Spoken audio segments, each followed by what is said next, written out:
Movie की कहानी की शुरुआत होती है जहां एक औरत अथीना अपनी डेस्क पर बैठी हुई है, टेक्सटिंग कर रही है। वो अपने दोस्तों से बात कर रही है, मीम्स शेयर कर रही है। जब वो मैनर और हंट के बारे में बात करने लगते हैं, एक स्टुअर्डेस एक आदमी की तरफ झुकती है और उससे पूछती है कि क्या वो कुछ खाना पसंद करेगा। वो कहती है कि उनके पास कैवियर है, मगर आदमी दिलचस्पी नहीं लेता और ऐसी चीजें गिनना शुरू कर देता है जो सिर्फ किचन में बन सकती हैं। जब स्टुअर्डेस उससे ये कहती है तो वो मजाक उड़ाने वाले अंदाज में कोई बात कहता है और शैंपेन मांगता है। स्टुअर्डेस शैंपेन लेने चली जाती है और जब वापस आती है और उसे डालने लगती है, तभी अचानक एक आदमी अंदर लड़खड़ाते हुए आता है जो स्टुअर्डेस और दूसरों को डरा देता है। शैंपेन वाला आदमी कहता है कि उनमें से एक जाग गया है। जब एक बूढ़ा शख्स उठता है और उस लड़खड़ाते आदमी को शांत करने की कोशिश करता है, कहता है कि वो डॉक्टर है। वो उसे टॉवल्स पर लिटाता है और अचानक उसे छुरा मार देता है, जो वहाँ मौजूद सब लोगों के लिए एक हैरतअंगेज बात होती है। लेकिन वो आदमी मरता नहीं,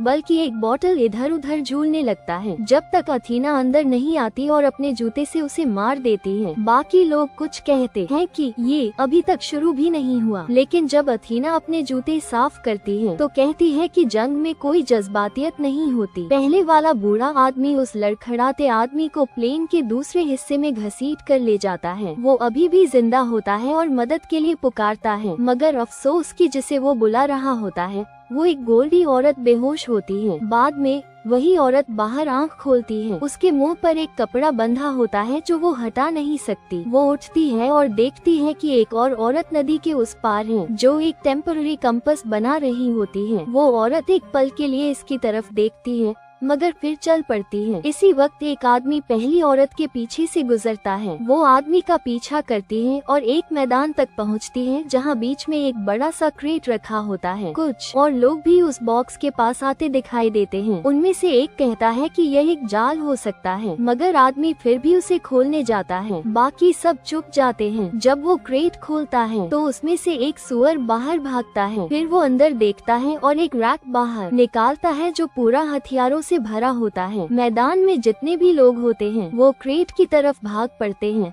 उस गोल्डी औरत समेत। वो गोल्डी औरत चाबियां ढूंढ लेती है जो गैग्स, मुंह बांधने वाले कपड़े के लिए होती हैं, और एक आदमी की मदद करती है उसे हटाने में। किसी को नहीं पता होता कि यहाँ क्या हो रहा है। अचानक कोई उन पर गोली चलाना शुरू कर देता है तो सब लोग छुप जाते हैं। गोल्डी औरत सोचती है कि उसने गोली से बच लिया, मगर फिर एक गोली उसे लग जाती है। मैदान में एक आदमी उस जगह गोली चलाता है जहाँ से पहले गोली चली थी, मगर वो भी मर जाता है। बाकी सब अब भी छुपे हुए होते हैं। एक औरत भागती है और एक गड्ढे में गिर जाती है तो एक आदमी उसकी मदद करने जाता है, मगर जाकर देखता है कि वो एक नुकीली चीज पर घुस चुकी है, लेकिन अभी भी जिंदा है। वो उसे उठाता है और दोनों भागने लगते हैं, मगर अचानक वो आदमी एक लैंडमाइन पर कदम रख देता है। दोनों जोर से धमाके के साथ उड़ जाते हैं। एक दूसरा आदमी गोलीबारी से बचकर भाग निकलता है। वो एक फेंस तक पहुंचता है। कोई उसकी तरफ आता है और वो गोली चलाने वाला होता है, मगर देखता है कि ये वही आदमी है जिसने क्रेट खोला था। दो और लोग भी उनकी तरफ भागते हैं। सब फेंस पर चढ़ के उसके उस पार चले जाते हैं,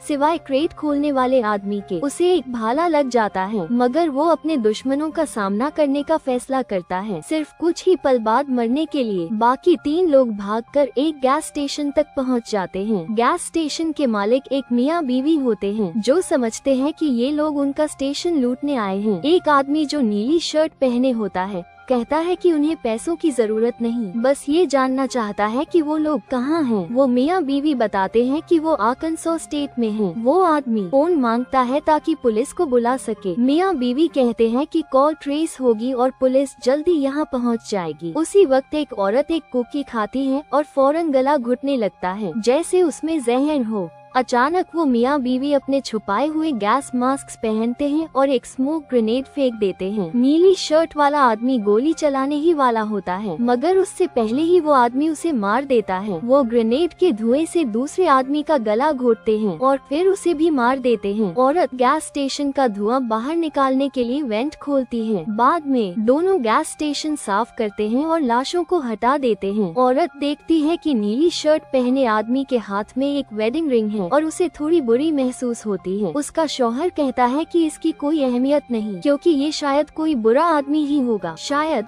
एन वर्ड भी यूज करता हो। दोनों मियाँ बीवी नस्ल परस्ती, रेसिज्म के बारे में बहस करने लगते हैं। तभी उनके रेडियो पर एक कॉल आती है। रेडियो पर जो औरत होती है उसे बताते हैं कि उन्होंने कौन कौन को मार दिया है। वो औरत उन्हें इन्फॉर्म करती है कि एक और शिकार हंटेड उनकी तरफ आ रहा है। वो गैस स्टेशन को दोबारा तैयार करते हैं। जब एक औरत उस तरफ आती है और अंदर आती है, वो दोनों उसे मुस्कुराहट के साथ ग्रीट करते हैं। वो औरत क्रिस्टल होती है। क्रिस्टल एक सिगरेट्स का बॉक्स मांगती है और अपने इमरजेंसी पैसे निकालती है। फिर पूछती है कि ये कौन सा स्टेट है। वो औरत जवाब देती है जब क्रिस्टल अपने चेंज ले रही होती है, मगर क्रिस्टल महसूस करती है कि कुछ गड़बड़ है। अचानक वो उन पर हमला कर देती है। काउंटर के नीचे से शॉटगन पकड़ती है। पहले मर्द को गोली मारकर मार देती है, फिर उसकी बीवी को भी। क्रिस्टल गैस स्टेशन चेक करती है और लाशों को देखती है। फिर वो कुछ रबर बैंड्स और रमो उठाती है। क्रिस्टल अपनी जैकेट गिरा देती है और गैस स्टेशन से निकल जाती है। बाहर एक ट्रक खड़ा होता है तो वो उसे चेक करने जाती है। सबसे पहले उसे पता चलता है कि नंबर प्लेट्स नकली हैं, जिनके नीचे असली क्रोएशियन प्लेट्स छुपी होती हैं। फिर उसे एक ट्रिप वायर मिलता है जो ट्रक के दरवाजा खोलने पर बॉम्ब से कनेक्टेड होता है। उसी वक्त उसे रेडियो से आवाज सुनाई देती है जो उसने गैस स्टेशन से उठाया था, तो वो फौरन झाड़ियों में छुप जाती है। रेडियो पर लोग बात कर रहे होते हैं कि क्रिस्टल कहाँ है, क्योंकि गैस स्टेशन के मियाँ बीवी नहीं मिल रही। वो लोग एक ड्रोन भेजते हैं स्टेशन चेक करने के लिए, मगर कोई उस ड्रोन को गोली मारकर गिरा देता है। वही आदमी जो ड्रोन गिराता है सामने आता है और उसे तोड़ने लगता है। जैसे ही वो ट्रक की तरफ बढ़ता है,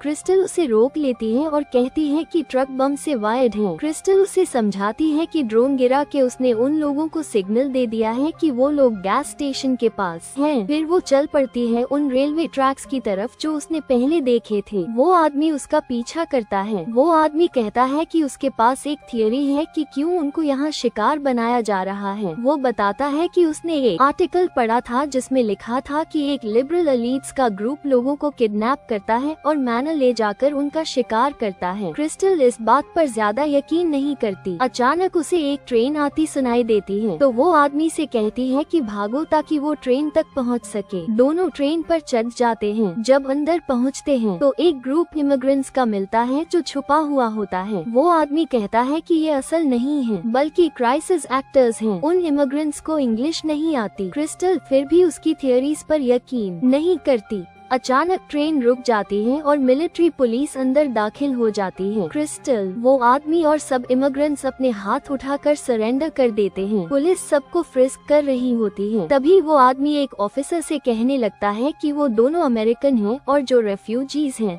असल में क्राइसिस एक्टर्स हैं, मगर पुलिस ऑफिसर्स को इंग्लिश नहीं आती, तो वो साइड हो जाते हैं। तभी एक रेफ्यूजी फ्लुएंट अमेरिकन एक्सेंट में बोलता है और कहता है कि पुलिस उसकी बात पर यकीन नहीं करेगी। ये सुनकर वो आदमी घबरा जाता है। वो रेफ्यूजी उसे कहता है कि असल में सिर्फ वही एक्टर है और उसे शांत हो जाना चाहिए, मगर वो आदमी गुस्से में उस रेफ्यूजी पर हमला कर देता है और उसके पैंट्स में ग्रेनेड डाल देता है। सब लोग छिप जाते हैं और वो आदमी जोर से धमाके के साथ उड़ जाता है। अगले सीन में क्रिस्टल एक ट्रक में होती है जो उसे एक रेफ्यूजी कैंप ले जाता है। वहाँ पहुंचकर उसे एक ऑफिसर के सामने ले जाया जाता है जो उससे डॉक्यूमेंट्स मांगता है। क्रिस्टल पूछती है कि ये जगह कौन सी है, मगर जब कोई जवाब नहीं देता तो वो खुद अंदाजे लगाती है। आखिरकार उसका अंदाजा सही होता है, ये क्रोएशिया है। फिर वो कहती है कि अमेरिकन एम्बेसी को कॉल करे, मगर इसके बजाय वो लोग डॉन को ले आते हैं जो पहले भी शिकार होने वालों में से एक था। दोनों कैंप की किचन में खाना खाने जाते हैं। जब डॉन भी वही थियरीज रिपीट करने लगता है जो पहले आदमी बता रहा था, अचानक एक अमेरिकन एम्बेसी का ऑफिशियल आता है और कहता है कि वो दोनों को ले जाने आया है। बाद में दोनों उसी के साथ एक गाड़ी में जंगल के रास्ते से जा रहे होते हैं। डॉन ने एम्बेसी के ऑफिशियल को सब कुछ बता दिया होता है और वो बहुत शॉक होता है। वो कहता है कि वो स्टेट डिपार्टमेंट और मिलिट्री को कांटेक्ट करेगा ताकि उन लोगों को ढूंढ सके जो इनका शिकार कर रहे थे, मगर क्रिस्टल को उस आदमी पर शक होता है। वो उसे जोर से गिराकर बेहोश कर देती है, फिर उसे गाड़ी से बाहर धक्का दे देती है। उसके बाद वो रिवर्स करके उसको कुचल देती है।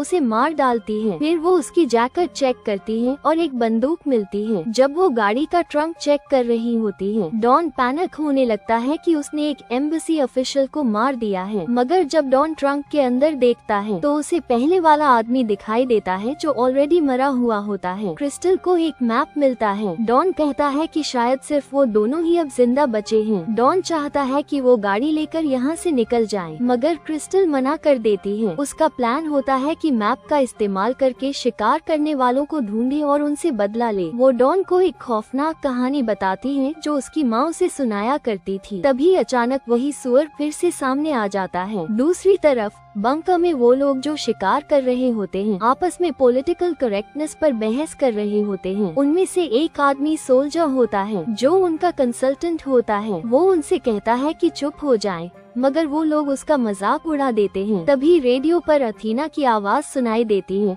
जो सबको चुप रहने के लिए कहती है। एक आदमी बाहर जाता है पेशाब करने के लिए और जैसे ही वो एक दरख्त के पास पहुंचता है, डॉन सुअर का इस्तेमाल करके उसका ध्यान हटा देता है। इसी मौके का फायदा उठाते हुए क्रिस्टल उस आदमी को मार देती है। बंकर के अंदर जो लोग होते हैं उन्हें बाहर से आवाज सुनाई देती है। सोल्जर उन्हें इंस्ट्रक्शंस देता है कि क्या करना है, मगर कोई ढंग से उसकी बात नहीं मानता। सब डरे हुए होते हैं। तभी डॉन अंदर एक सुअर डाल देता है और वो लोग घबरा के उस पर गोली चला देते हैं। एक औरत नाराज होती है कि उन्होंने बेचारे सूर को मार दिया। तभी अचानक क्रिस्टल एक आदमी को मार देती है और दूसरों पर गोली चलाने लगती है। वो सोल्जर को भी बेकार कर देती है। फिर उस औरत को चाकू मार देती है। फिर वो एक और आदमी से राइफल के लिए लड़ाई करती है, मगर वो आदमी अमोन निकाल लेता है। क्रिस्टल को एक और गोली मिलती है जो चेम्बर में होती है और वो उस आदमी को गोली मार देती है। उसके बाद वो स्नाइपर के पास जाकर उसका भी काम तमाम कर देती है। क्रिस्टल समझती है कि सब मर चुके हैं, मगर तभी सोल्जर उस पर हमला कर देता है। दोनों के दरमियान जोरदार लड़ाई होती है। क्रिस्टल छत से एक पाइप तोड़ लेती है और सोल्जर को बुरी तरह मार देती है, मगर उसे जिंदा छोड़ देती है। वो औरत जो पहले चाकू लगने से मरी नहीं थी अभी भी जिंदा होती है और क्रिस्टल को कहकर मजाक उड़ाती है। क्रिस्टल एक बंदूक उठाती है और उसे मारने जाती है, मगर तभी डॉन वहाँ आता है। डॉन को भी एक बंदूक मिल जाती है। क्रिस्टल कहती है कि डॉन उस औरत से पूछे कि उन लोगों ने ऐसा क्यों किया। वो एक बेकार सा जवाब देती है। क्रिस्टल उसे गोली मारना चाहती है, मगर डॉन उसे रोक लेता है और कहता है कि वो एक औरत है, इसलिए उसे छोड़ देना चाहिए। क्रिस्टल उस औरत से पूछती है कि क्या सिर्फ इसलिए उसे माफ कर देना चाहिए क्योंकि वो एक औरत है। जब वो जवाब देती है नहीं, तो क्रिस्टल बिना किसी हेसिटेशन के उसे गोली मार देती है। डॉन ये सब देखकर घबरा जाता है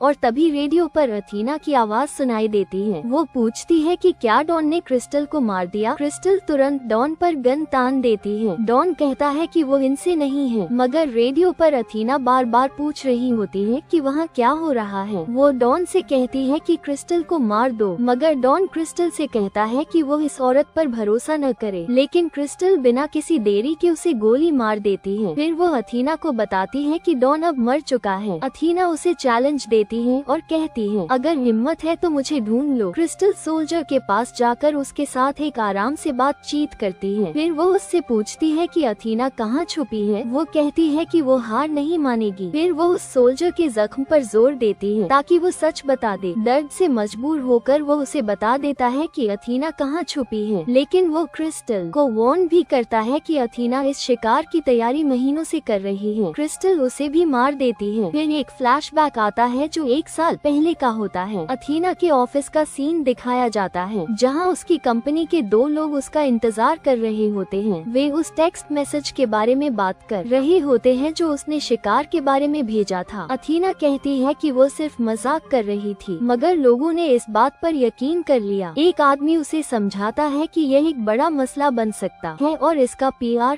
पब्लिक रिलेशंस काफी खराब हो सकता है। वो कहता है कि उसे अपनी पोजीशन से हटना पड़ेगा। अथीना हंसने लगती है, लेकिन वो आदमी अपनी बात पर कायम रहता है। अथीना पूछती है कि उसके खिलाफ ये कॉन्स्पिरेसी थियरी बनाने वाले लोग कौन हैं। उसे एक लिस्ट दी जाती है। फिर एक और फ्लैशबैक दिखाया जाता है जो शिकार से 8 महीने पहले का है। एक ग्रुप लोगों को छांट रहा होता है जो शिकार का हिस्सा बनेंगे। उन्हें लोगों को छांटने में थोड़ी मुश्किल होती है, मगर अथीना कहती है कि प्रोसेस जारी रखो। अचानक स्लाइड शो में क्रिस्टल की तस्वीर आती है। वो आदमी जो स्लाइड्स दिखा रहा होता है क्रिस्टल के अथीना के बारे में दिए गए कमेंट्स पढ़ता है। अथीना गुस्से में आ जाती है और फैसला करती है कि क्रिस्टल उसकी सबसे बड़ी दुश्मन होगी। वापस आज के वक्त में क्रिस्टल एक मैनर हवेली की तरफ जा रही होती है। अथीना इंटरकॉम पर उससे बात करती है और कहती है कि अगर उसने अपनी बंदूक वहाँ नहीं छोड़ी तो वो गेट के नीचे लगी बॉम्ब को ब्लास्ट कर देगी। क्रिस्टल मजबूरन अपनी बंदूक वहाँ छोड़कर अंदर चली जाती है। घर के अंदर बीथोवन की म्यूजिक चल रही होती है। वो धीरे धीरे चलते हुए दीवारों पर लगी अपनी और दूसरे शिकार होने वाले लोगों की तस्वीरें देखती है। अथीना किचन में उसका इंतजार कर रही होती है और साथ ही खाना पका रही होती है। अथीना पूछती है कि क्या क्रिस्टल ने डॉन को मारा, लेकिन यह नहीं बताती कि डॉन उन लोगों में से था या नहीं। क्रिस्टल को अब भी नहीं पता कि अथीना कौन है, लेकिन ऐसा लगता है कि अथीना भी नहीं जानती कि क्रिस्टल कौन है। वो दोनों बात करते हैं कि अथीना ने ये शिकार क्यों अरेंज किया। क्रिस्टल मजाक उड़ाती है कि उसने ये सब गलत वजह से किया, जो असल में एक अफवाह थी, उसे हकीकत बना दिया। और सबसे बड़ी बात ये होती है कि उसने गलत क्रिस्टल को उठा लिया। जिस औरत ने ऑनलाइन अथीना के खिलाफ कॉन्स्पिरेसी थियरी लिखी थी, वो एक दूसरी क्रिस्टल थी जिसका सरनेम भी सेम था। जब ये सब समझ आता है तो क्रिस्टल एक छुरी उठाती है और अथीना पर हमला कर देती है। दोनों बेहद डेंजरस तरीके से लड़ती हैं। उनकी ताकत और स्टेमिना बराबर होती है। क्रिस्टल जो हाथ लगता है वो अथीना पर फेंक देती है, इंक्लूडिंग एक महंगी शैंपेन की बोतल जो अथीना गिरने से बचा लेती है। क्रिस्टल उसे फायरप्लेस पर गिरा देती है, लेकिन अथीना एक शॉटगन उठाकर उसके पीछे भागती है। दोनों शॉटगन के लिए लड़ते हैं, लेकिन क्रिस्टल उसे सीढ़ियों से नीचे धकेल देती है और खुद भी नीचे छलांग लगा देती है। अथीना अब एक छुरी उठाती है और क्रिस्टल को चोट पहुंचाती है। दोनों थोड़ी देर बाहर भी लड़ते हैं और फिर दोबारा किचन में आ जाते हैं। अथीना एक वेजिटेबल कटर से क्रिस्टल को छोटी मारती है, मगर जब वो क्रिस्टल को किक करती है तो क्रिस्टल उसे खींच लेती है और कटर का दूसरा हिस्सा उसके अंदर घुसा देती है। अथीना की मौत हो जाती है, मगर क्रिस्टल जिंदा रहती है। वो उठती है, एक टोस्ट खा लेती है और अपनी छोटी का जख्म ब्लो टॉर्च से बंद करती है। वो अपने आप को साफ करती है, फिर अथीना का ड्रेस और शूज पहन लेती है। जाते वक्त वो महंगी शैंपेन की बोतल भी अपने साथ ले लेती है। बाहर जाकर वो अथीना का प्राइवेट जेट देखती है। जब वो अंदर जाती है तो स्टीवर्डेस और कैप्टन से कहती है कि उसने उनके बॉसेस को मार दिया है। वो बंदूक दिखाकर कहती है कि उसे घर ले जाएं। क्रिस्टल आराम से बैठ जाती है जब स्टीवर्डेस उसके लिए एक स्नैक और शैंपेन ले आती है। क्रिस्टल उसे भी खाने और पीने के लिए इनवाइट करती है और यही मूवी की कहानी खत्म हो जाती है।